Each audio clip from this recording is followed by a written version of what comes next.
Good morning, everyone. We're going to do something a little different today.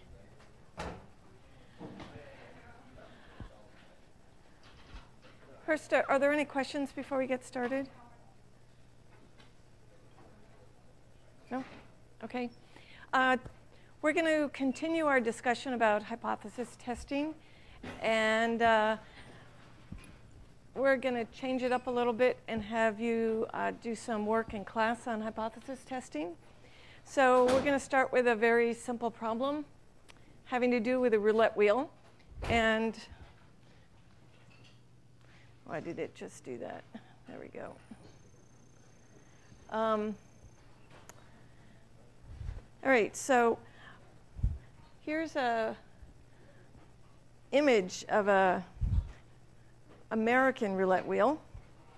So for those of you who've never seen one before, it has little slots and they're numbered from 1 up to 36. And some of the numbers are red and some are black. And then there are two special slots, the 0, which is at the bottom of the roulette wheel here, and the 00, the double 0. So altogether there are 38 slots. And so suppose, here's the problem. Suppose you walk into a casino and you're trying to decide whether to place a bet or not. So you stand there and you watch the wheel spin. So the way there's a little ticker thing, or there can be a ball either way. And when it spins, it lands on a particular number. And you watch to see how it works, and you're keeping track of the number of reds. And you wind up seeing 15 reds when you watch for 20 spins. And then you're going to decide whether or not you think this is really a fair roulette wheel or not, based on those 20 spins. Okay? So that's the roulette wheel, but I'm going to swap over. And I'm going to do something that one of my colleagues says he really likes to do is I'm going to hand out this worksheet for every other one of you. And then you can work on it together. And I want you to start with the side that looks like this, which is, let me switch over to my document camera.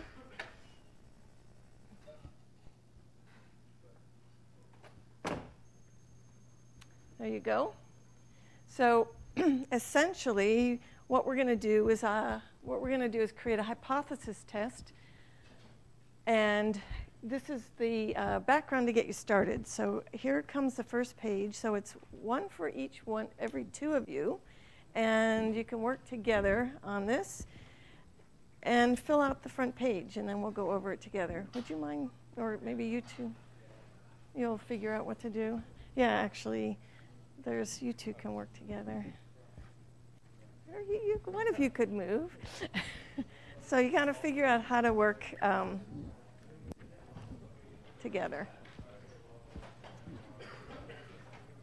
Maybe you can work with someone else. You're welcome. How about you come back here and work with Adrian?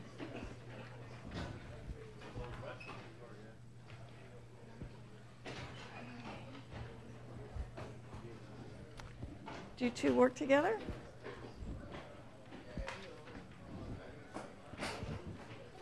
Can I get you two to work together? You two?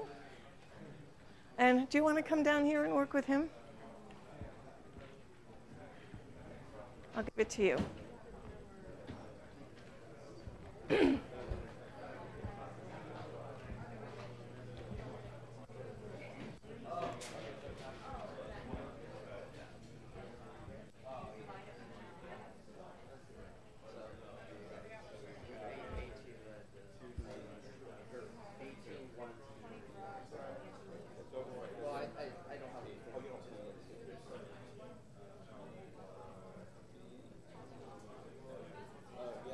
Yes, question? So they're numbered from 1 to 36, and then there's a 0 and a double 0. And yes, you saw it alternates red and black, and then there's the 0 is green, and the double 0 is green. Let me put it, now that you all have the sheet, I'll put the picture back up.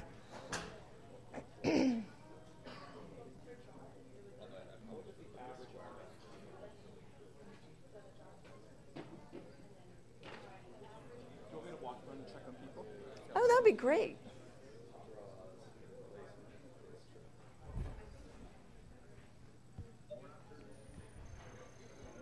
Here's a picture of the roulette wheel in case you need to see it.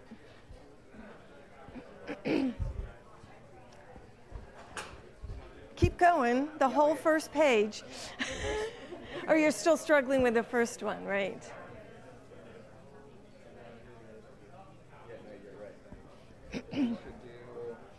So remember that what you're observing is that you saw 15 reds out of 20 spins. That's the thing that you're trying to recreate with your box model, right? Well, so you're keeping track of how many times it turns red. So you want your box model to represent that chance process, okay? So there are 20 spins of the wheel, and you saw 15 reds.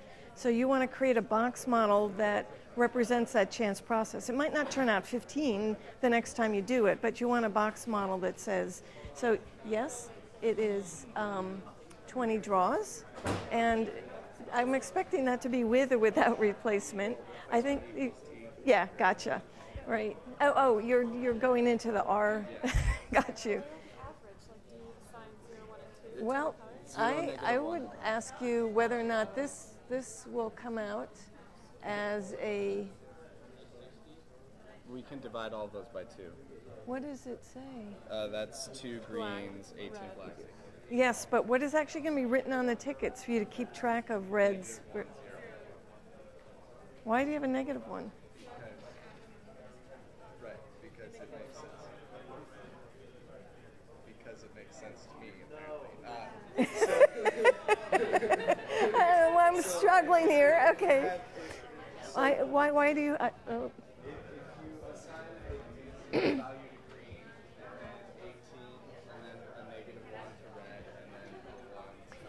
Okay, so let me ask you another question then.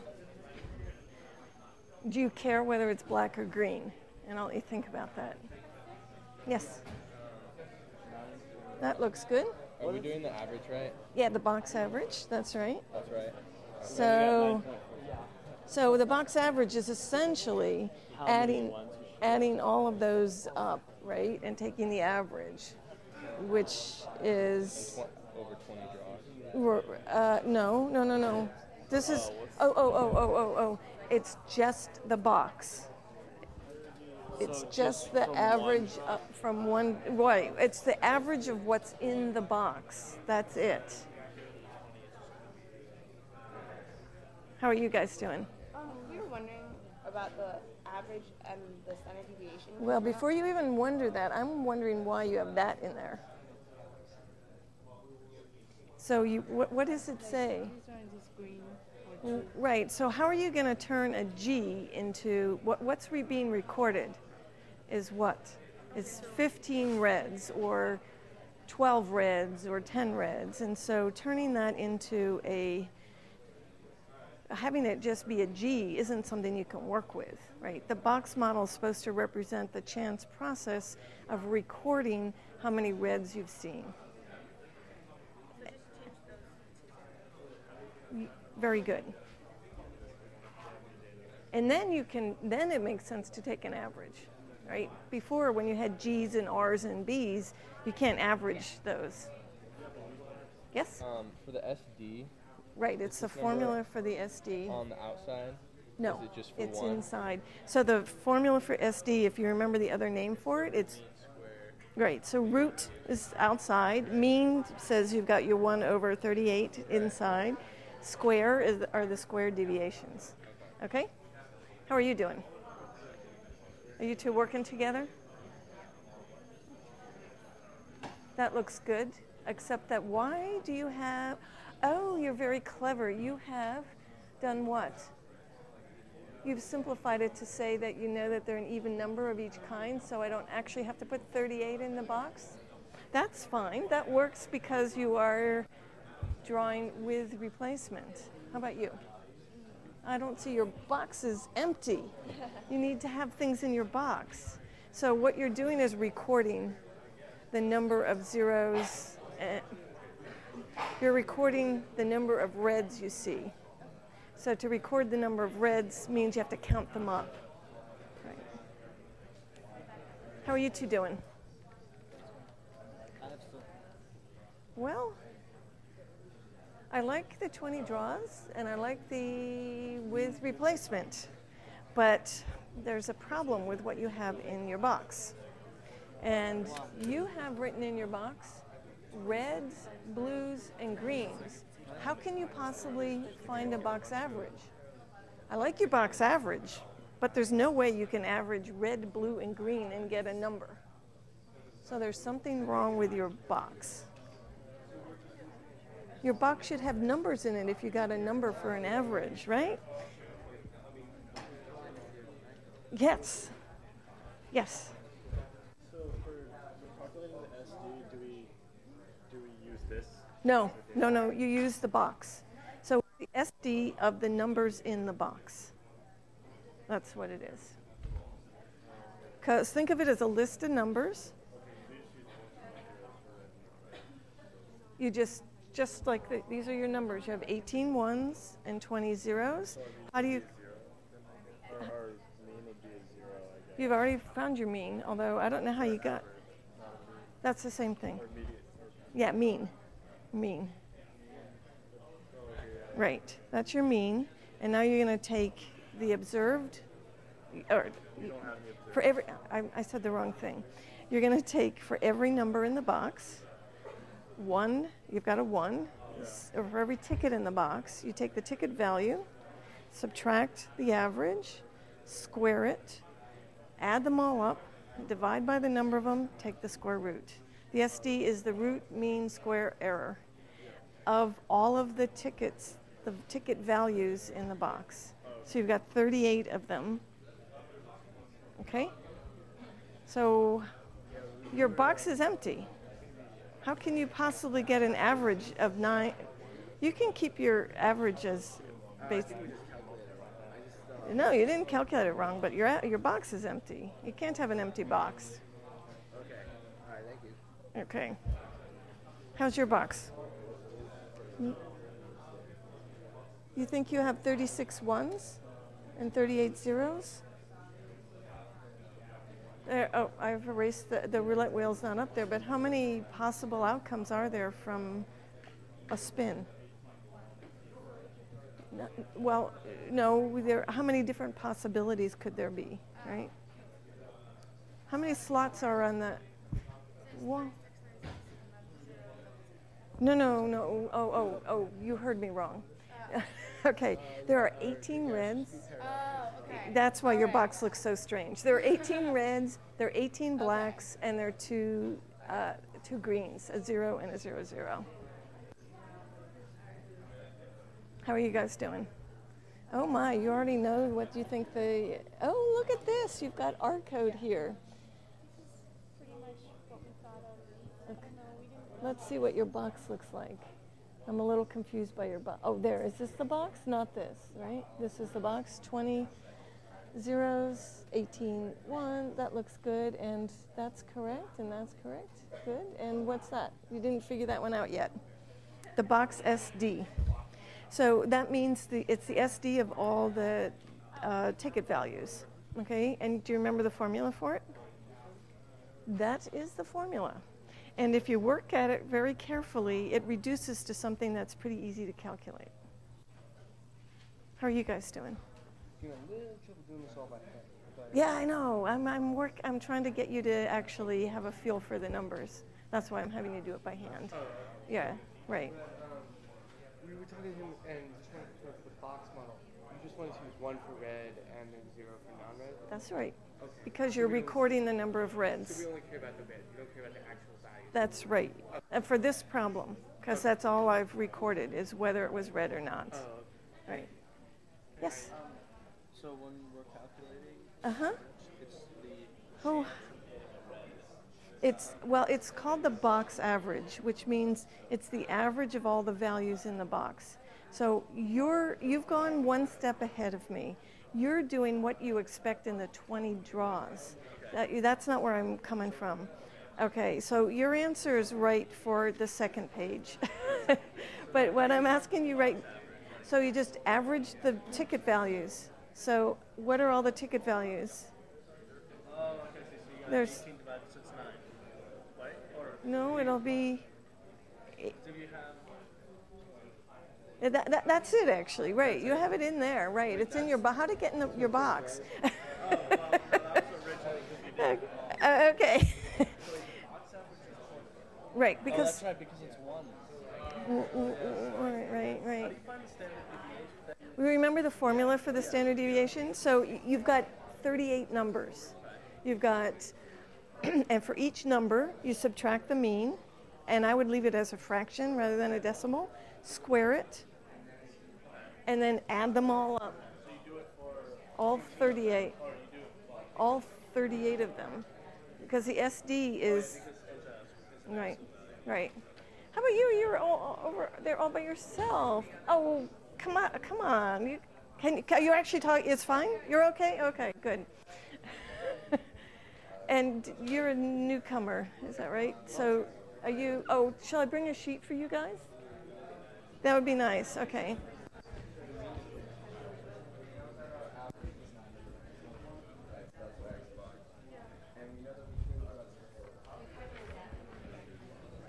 Did you have a sheet? Okay.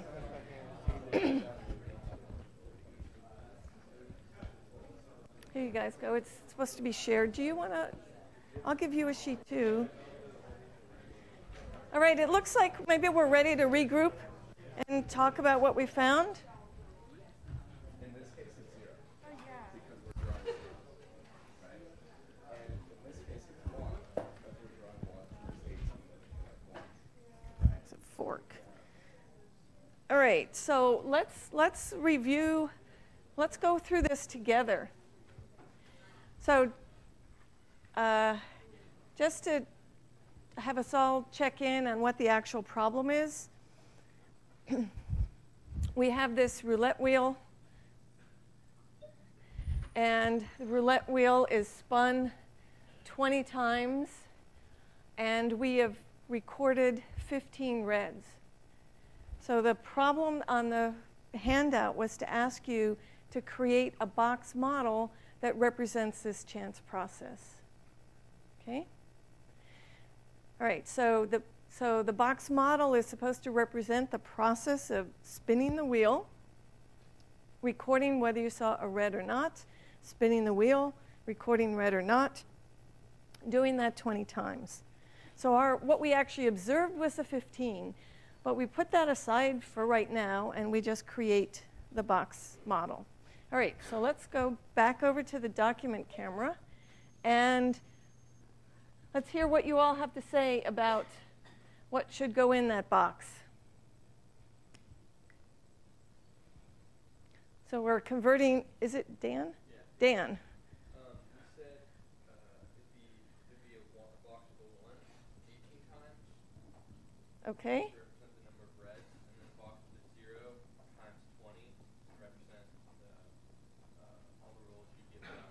All the blacks and the greens. So we're not differentiating between black and green. Why? I saw some of you put in R, G, and B in the box and then found that that was somewhat difficult in the sense that you were doing an extra process as you were pulling it out, and you were doing the recording.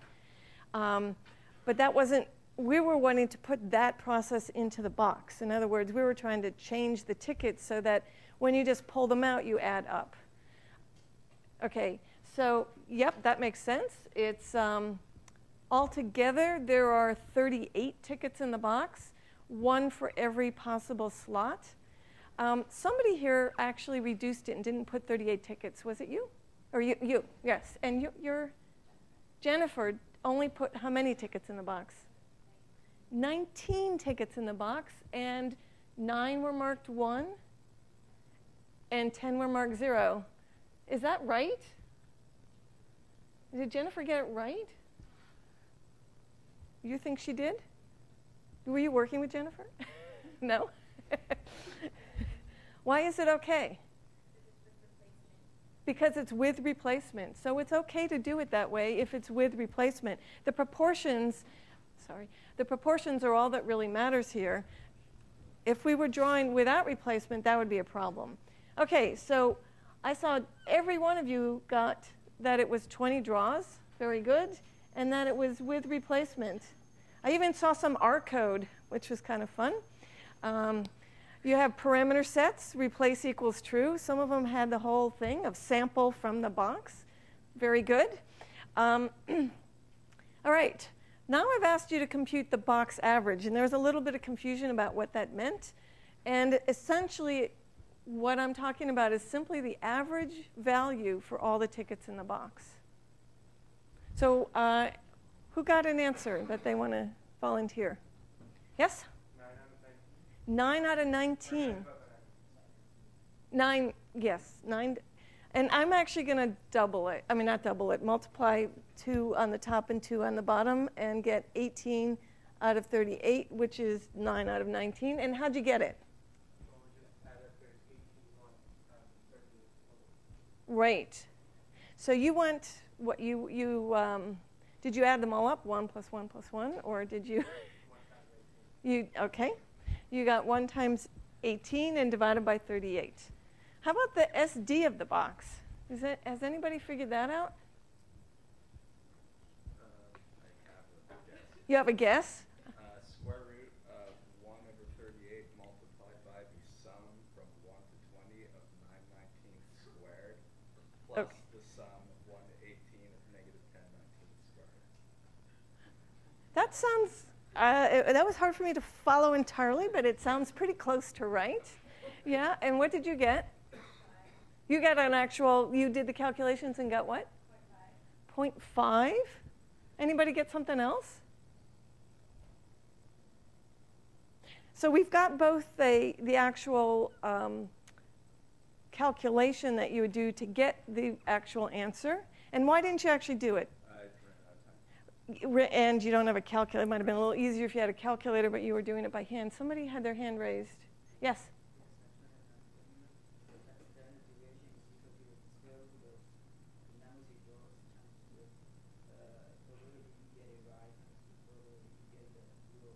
Where'd you get that from? That's great. Okay, your partner told you. And where'd you get that from?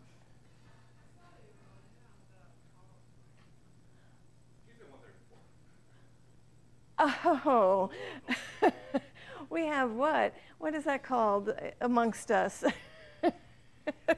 A ringer in the group. There's a ringer in the group. Yes, that's right. That's a formula. And we're going to derive it today. So just let's hold that for a second. Okay, so we've got some answers, which is exactly 0.5. You got 0.499. And you got a way of doing the computation, which you're not sure is right. Somebody else, but you thought it sounded roughly right.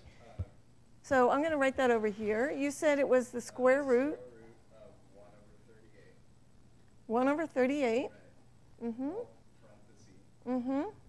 Sum from 1 to 20. Okay, of what? Of 9/19 squared.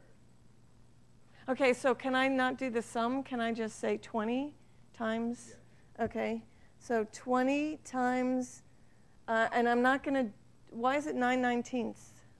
Because that's we know that our x bar, like our average, is 9/19. Mm-hmm. And so if we're drawing a 0, that means that we're getting a value of 0. Right. So I'm going to actually stick the 0 in there. No, it's going to be 9/19 minus 0, right? Because it's the average. No, it's actually 0. It's 0 minus the expected value. Oh, okay. So I'm going to write it this way. But it's equivalent to what you're saying. Right. Okay. Then, oops. Plus. Lowercase 18 times Mm-hmm. 10 over 19. which I'm going to write as no, 1 minus 20. Oops, I've screwed this up, haven't I? It's not. What's the average? Oh, it is 18. Oh, I haven't screwed it up. Sorry. Whew. All right, there we go. So that square root should go over the whole thing. And you have a fast way of doing this, right? If we do a little algebra on this, what do you get? Notice that if you got a different number? What did you get? How do you know that's? You had 2 point something? How's that possible? Let's think about if that makes sense or not. What's in our box? Bunches of zeros or ones. The average is basically the 18 over 38. So the SD says, well, how far away is a typical value?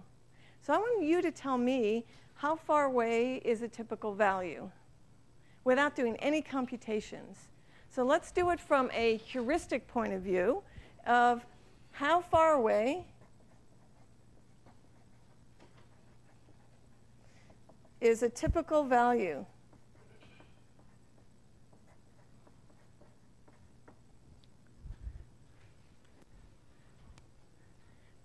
How far away from the mean?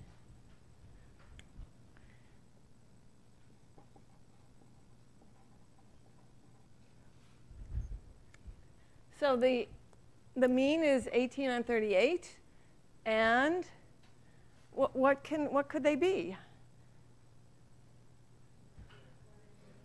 Well, you're either going to get a 1 or a 0. How far away is 1 from 18 on 38? Let's just round this roughly. It's about a half. How far away is 0 from 18 on 38? About a half. So the SD should be about a half, which is what Adrienne did when she got all of her computations, and which you would have gotten if you had the time to do all of those calculations. So so it doesn't make sense for it to be 2 something. Yeah, we're not there yet. Okay, that's right. I knew that's what you computed. Okay, so can we have a simplification? Do you see that there could possibly be a simplification for this? This looks very, we have one easy simplification to see, 20 on 38 times whatever. But I want to actually discover it using R. So we're going to switch over to the laptop and show you how you can use R as a means of discovering relationships between different things. Okay, so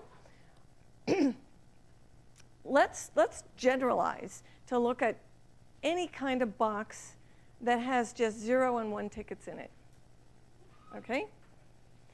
But let's say that there are always 100 tickets in the box.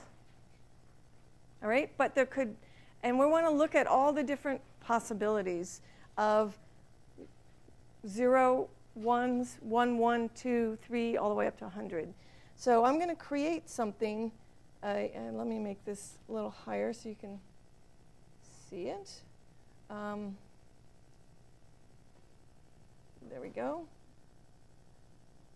All right, the number of 1s in the box are, so now I'm going to do, in fact, 101 cases all at once. The number of 1s in the box is a vector now.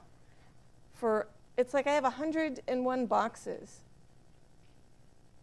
that I'm making all at once using R. This is the beauty of R, is that we can do things in vector form, so we can essentially do these calculations for 100 boxes all at once. Okay? So there's the number of 1s in a box. The first box has no 1s. The next box has 1, 1. And the 101st box has all 1s. So number of zeros in the box is what? Tell me a really easy way to compute the number of zeros in the box. I heard you, 100 minus num 1s. So let's look at that. Num zeros. So for the box, let's see if we can get them all on the screen. Oh, okay. All right. For the box that has 0 ones, it has 100 zeros. For the box that has 1 1, it has 99 zeros. For the box of 2 ones, it has 98 zeros. So they're all paired very nicely. Num ones, num zeros. I now want to compute the box averages. Well, first of all, I need to add up all of the tickets, the values on all the tickets in all the boxes, or on each box. So I could say box sums. You guys know what it is, really, right? What's the sum on each box? No, the sum of the ticket values in each box. What is that for each box? What's the sum of the tickets for box 1? What's the sum of the ticket values? 0. Okay, for box 2, what's the sum of all the values of the tickets? 1. For box 101, what's the sum of all the ticket values?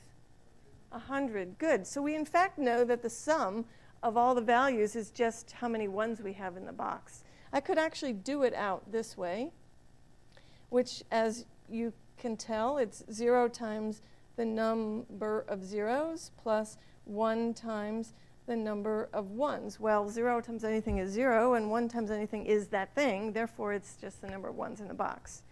All right, so now I can compute the box averages for each of these boxes. The box average for each of these boxes. Sorry, it's a little hard to say it correctly. And that's, I have 100 tickets in the box, so I add them all up and divide by 100. What I'm now going to do is plot. I'm going to plot according to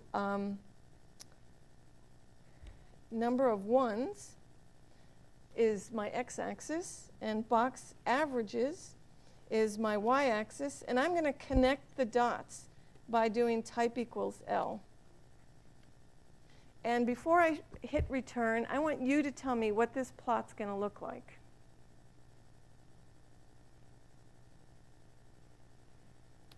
Is it going to be a squiggly thing that goes up and down? Okay, along the x-axis is how many ones are in the box. Along the y-axis is the average of the box. So as I move across, am I steadily, is it straight? Is it flat?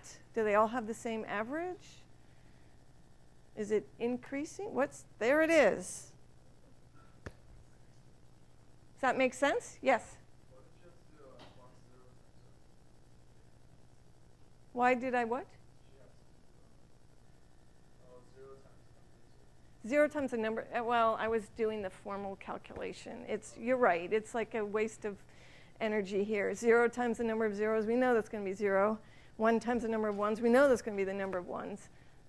So, yeah.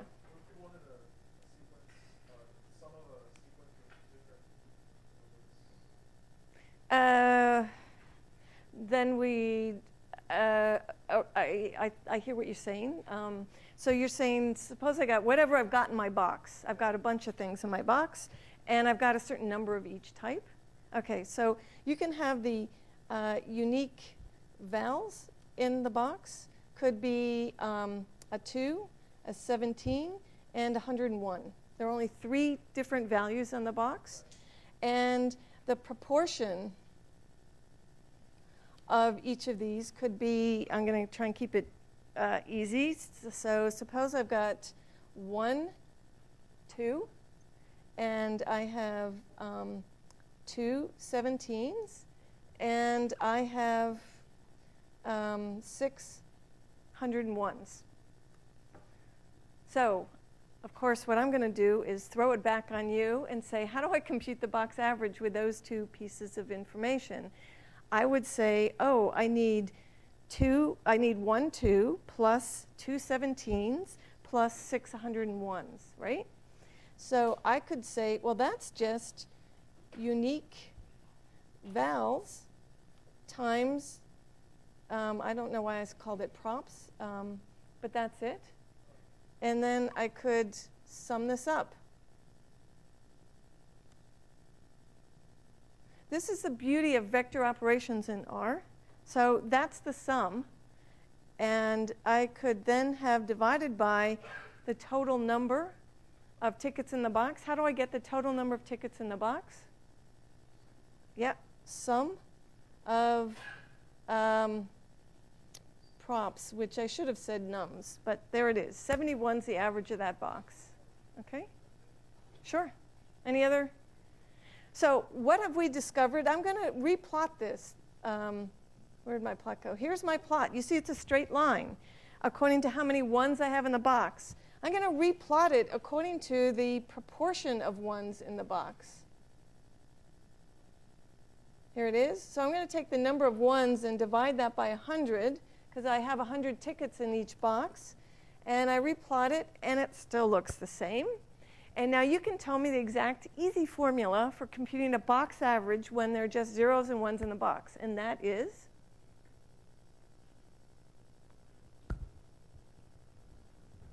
Sophie?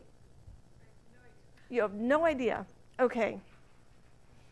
Let me lead up to it a little differently. Suppose your box had 75 ones in it. What's the box average out of 100 tickets? What's the box average? Pierce? Number of ones over the number of tickets in the box, which we could also call P, the proportion of ones in the box. That's exactly right. So if I have 75 ones and 25 zeros, my proportion of ones in the box is 0.75, and that, if I look over here, 0.75 is my proportion of ones, and that's also my box average. Here's a line with slope 1. Okay? We're now going to do the same thing for computing the SD of the box. All right? So remember, to compute an SD, we need, I'll call it the box sum of squares, which is how many zeros are in the box times, this is exactly your formula, right? Number of zeros in the box times 0 minus the box average. And I have to square that. And then I add to it the number of ones in the box. And for each one of those, I've got the same deviation from the box averages. So is this your formula? That's your formula. That if you had R, you could have easily calculated it. So that's the box sum of squares. And now I'm going to have the box SDs is equal to box sum of squares divided by 100. And then I have to take the square root of that. And those are my SDs. So now I'm going to plot the box SDs. And let's take a look at that. There it is. Anybody have a guess as to what that formula is in relationship to P, the proportion of ones in the box?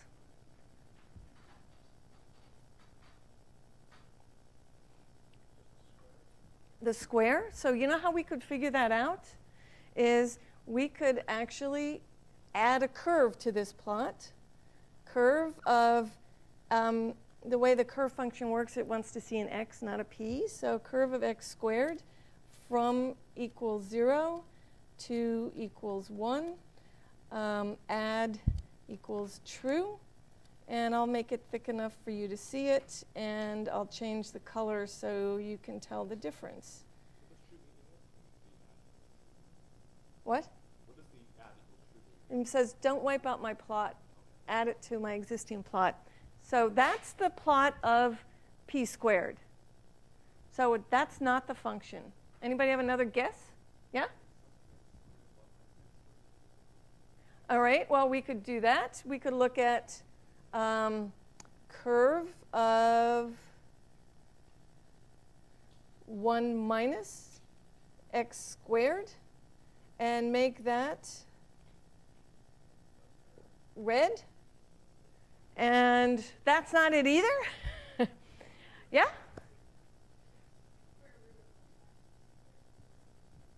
Oh, square root of 1 minus x. Well, that would just be 1 minus x.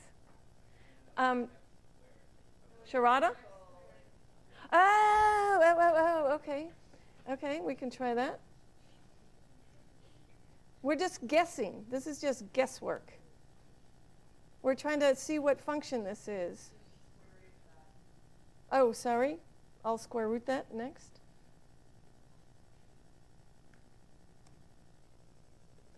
Nope. So maybe we should think a little bit about, have you ever seen things like this? They range from 0 to 1, at 0 it's 0, at 1 it's 0. The peak is in the middle. Have you seen functions like this?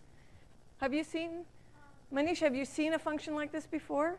That's between 0 and 1. It's 0 at 0, it's 0 at 1, and its peak is at a half. What kind of function looks like that? It's probably a quadratic. Yes, good. It's probably a quadratic. Sharada, did you have your hand up earlier?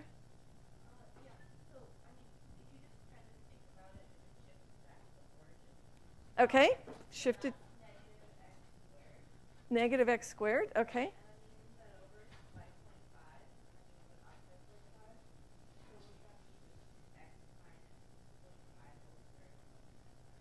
Something like that. That's good. Nick, do you think she's fine?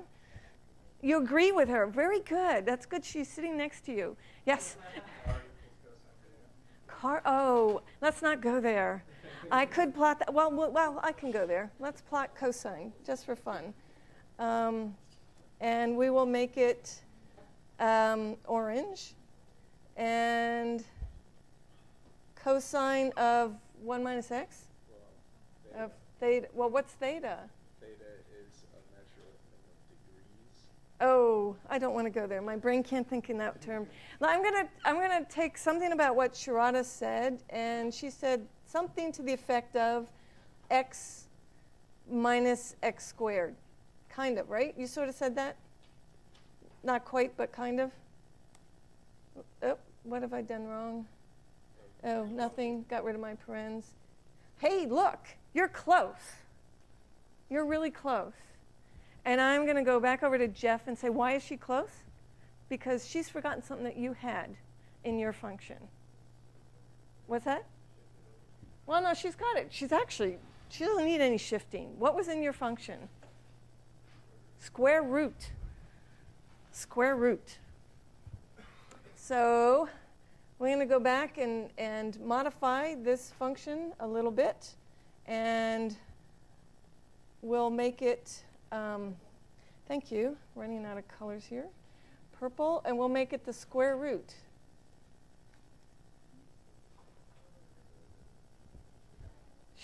We got it.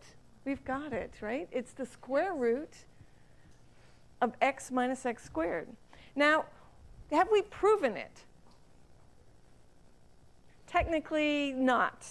We have now convinced ourselves. Have you been convinced? Yes, right? I hope you've been convinced. We've convinced ourselves that that's the right function, but we haven't actually proven it. So I'm going to switch over to the document camera here and say we have, if you actually instead took these formulas here, stuck in p's for proportions, and worked pretty hard at it, you would now get that this is square root of p times 1 minus p, or p minus p squared. But the difference is we've used r to give us the intuition as to what it would be, and then that will help us actually solve the problem. So that's the beauty of using r. It doesn't necessarily prove that the SD is square root of p times 1 minus p, but it gives us the notion that, yeah, it looks good. All right, we're going to now move on to the next thing. I'm going to have you do a little bit more work. We only have about 5 minutes left, but so that's our box model. That's great. We've now set up our box model. We have a box average and a box SD. We say this represents, it's not anywhere near as much fun as spinning a roulette wheel and seeing what it lands on, but it represents the process of spinning a roulette wheel for 20 times, each time recording whether we landed red or not. And we found 15 reds. And I'm going to ask you, how many reds would you expect in 20 spins of a roulette wheel? Roughly, just roughly. So how many? Less than 10, about 10, right? Okay, and we saw 15. That seems pretty far away from what we'd expect. And so does this cast doubt on the fairness of the roulette wheel? So flip your paper over, and we're now ready to go about and do a hypothesis test. The hypothesis test is a way to do a formal test, a formal statistical analysis of the conjecture. Well, I'm not even going to say it. What I'd like you to do, maybe given the time, should we just do it together? Yes? You feel strongly about that. Okay, what test statistic should we use? So how do we want to summarize what we've observed? And then what test statistic should we use? There are a couple possibilities. And what's the observed value? So first of all, maybe we'd say, what would you want to have as your observed value? 15, then that kind of tells us what test statistic we should use, right? So sure, we can put 15 here.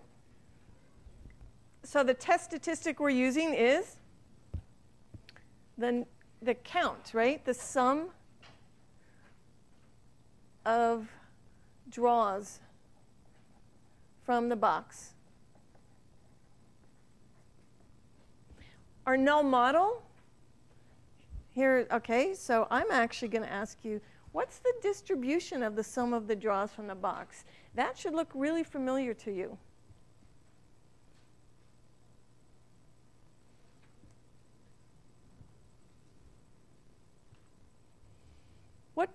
I haven't seen too many probability distributions, so you've got a good shot at just guessing and getting the answer right. But we are drawing from a box with replacement. We're counting up the number of occurrences. A success is, you're thinking about non-red. A success is red. And therefore, we have, how many trials are we looking at? 20. What's the chance of success on any one trial? 18 out of 38. Therefore, and are the trials independent? Yes. Therefore, the distribution is what? The null Nick? You're ahead of me. I want to know the exact null distribution. And you're right, it is going to look kind of like that, but that's you're approximating. Yes? You're ahead of me, and you're right. That's the expected sum. Yes.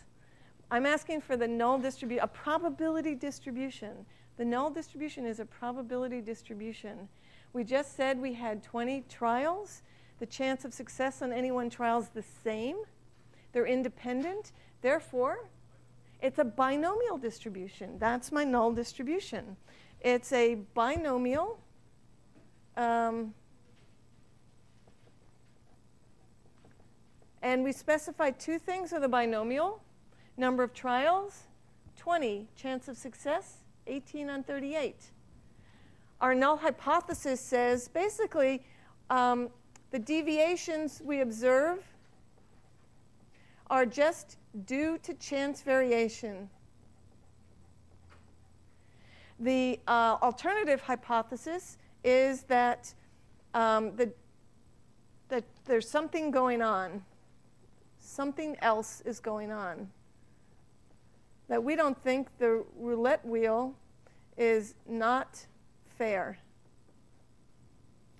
So what I'd like to have here is the picture of what this probability distribution looks like. Nick has already volunteered that he thinks it looks roughly normal, and Nick's right. It does look roughly normal. Is it Teresa? No. What's your name? Christina has said that she thinks the expected value is 20 times 18 over 38, which is right. And some of you have already figured that out earlier. and that's roughly 9.5. And we're up here having observed 15. And so what we want to know is our p-value of what's the chance of seeing 15 or more.